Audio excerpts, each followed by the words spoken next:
Hello दोस्तों, आप लोगों का स्वागत है आपके अपने चैनल बेसिक इंश्योर पे। मैं मुकेश झा, आपका फाइनेंशियल कंसल्टेंट, आपका इन्वेस्टमेंट गुरु। आज जो मैं टॉपिक लेके आया हूं वो है हेल्थ इंश्योरेंस। लेकिन हेल्थ इंश्योरेंस लेने से पहले हमें किन किन फैक्टरों का ध्यान रखना चाहिए, let we have to discuss it.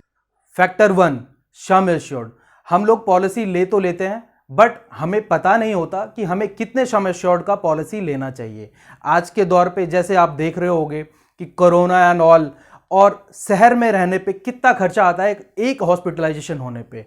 तो मुझे सबसे पहले ये कहना है कि आप एक ऑप्टिमम सम एश्योर्ड लेके चलिए कि आप हॉस्पिटल में एडमिट हो तो आपको 1 रुपए आपके जेब से ना लगे। मेरे हिसाब से एटलीस्ट 10 लाख का सम एश्योर्ड हर इंडिविजुअल के पास होना चाहिए।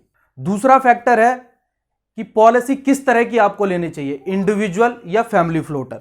दो तरह की पॉलिसी होती है, एक होती है फैमिली फ्लोटर, एक होती है इंडिविजुअल। मान लीजिए कि आपकी उम्र है 45 साल, ठीक है, और आपकी मिसेज की उम्र है 40 साल और आपके 2 बच्चे हैं जिनकी उम्र है 8 साल और 7 साल। इस कंडीशन में आपको फैमिली फ्लोटर लेना पड़ेगा।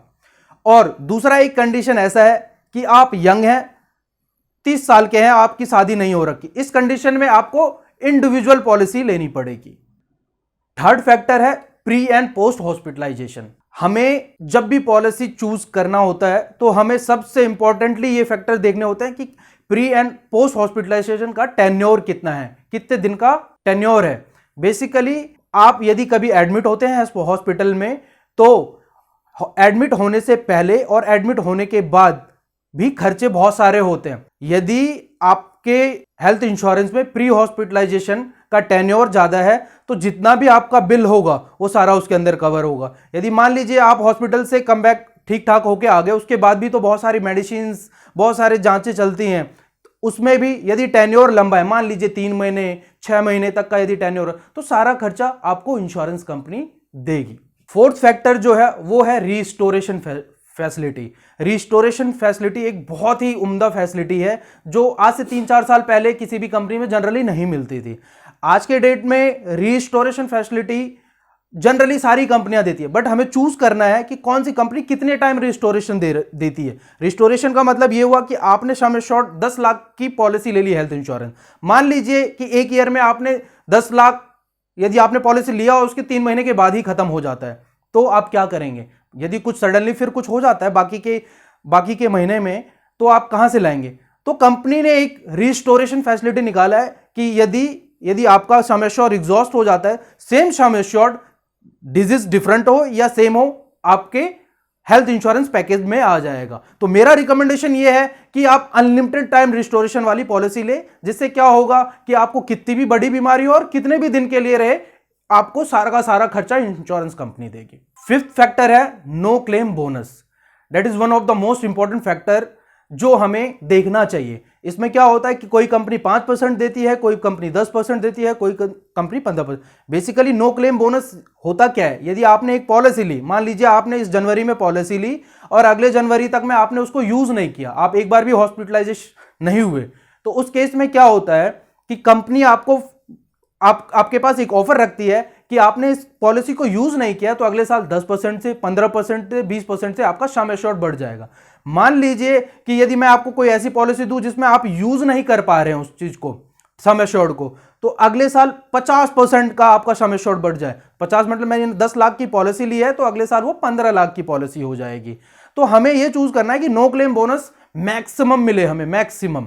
फैक्टर 6 जो है वेटिंग पीरियड। हमें पॉलिसी लेते वक्त पता नहीं होता कि किस बीमारी के लिए कितना वेटिंग पीरियड है। लोग जनरली ये सोचते हैं कि हमने आज पॉलिसी ली, कल से सब कुछ कवर है। नो, ये ऐसा नहीं है।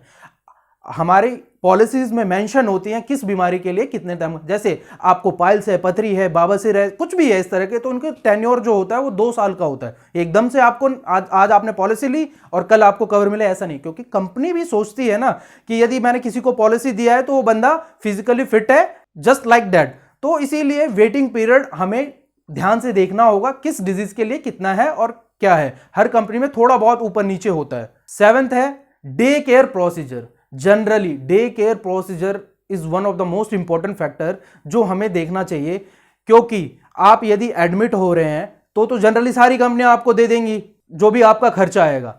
बट डे केयर में क्या है, यदि आप साल में 1-2 बार अपने हेल्थ को चेकअप करवाने जा रहे हैं, जनरल किसी चीज के लिए जा रहे हैं, तो उस चीज के लिए कोई पैसा नहीं देता।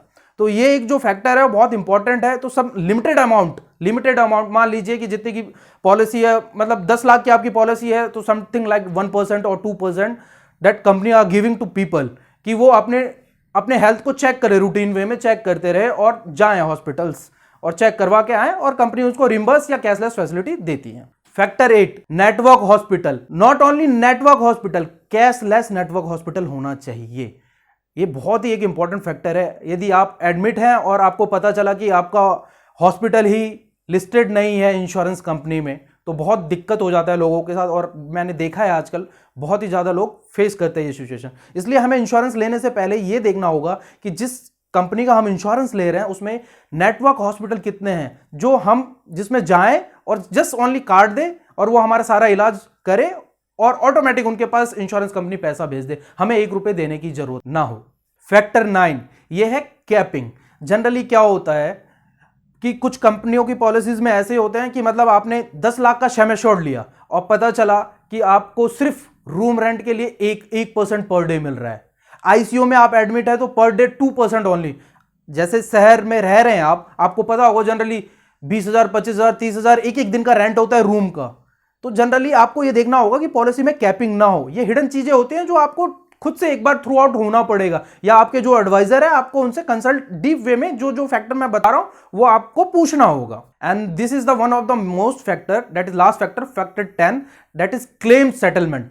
ये ऐसा है कि मतलब आप कोई भी पॉलिसी ले, कैसे भी ले, किसी भी कंपनी से ले, ये फैक्टर आप गो थ्रू कर ले डीप वे में कि मतलब कंपनी का क्लेम सेटलमेंट रेशियो कैसा है। हेल्थ इंश्योरेंस में क्लेम सेटलमेंट ऐसे होता है कि आपने जितना अमाउंट आपने अपने कस्टमरों से लिया है उसमें से आपने उन्हें जब वो एडमिट थे तो कितना डिस्ट्रीब्यूट कर दिया। ओवरऑल आपने मान लीजिए कि 1000 लोगों का हेल्थ इंश्योरेंस किया, आपने उनसे कलेक्ट किया 10 लाख रुपए। 10 लाख में से आपने अपने जो भी आपके पेशेंट एडमिटेड थे, जो भी आपके कस्टमर एडमिटेड थे, आपने उनमें से कितनों को क्लेम दिया है और कितना अमाउंट दिया है, वो बहुत ही एक इंपॉर्टेंट फैक्टर है जो आपको गो थ्रू करना ही चाहिए। यदि आपको हमारा ये वीडियो अच्छा लगा हो तो please do like, subscribe and share our channel. यदि आपको कोई कंसर्न अबाउट हेल्थ इंश्योरेंस हो तो please do comment below. Thank you, have a nice day.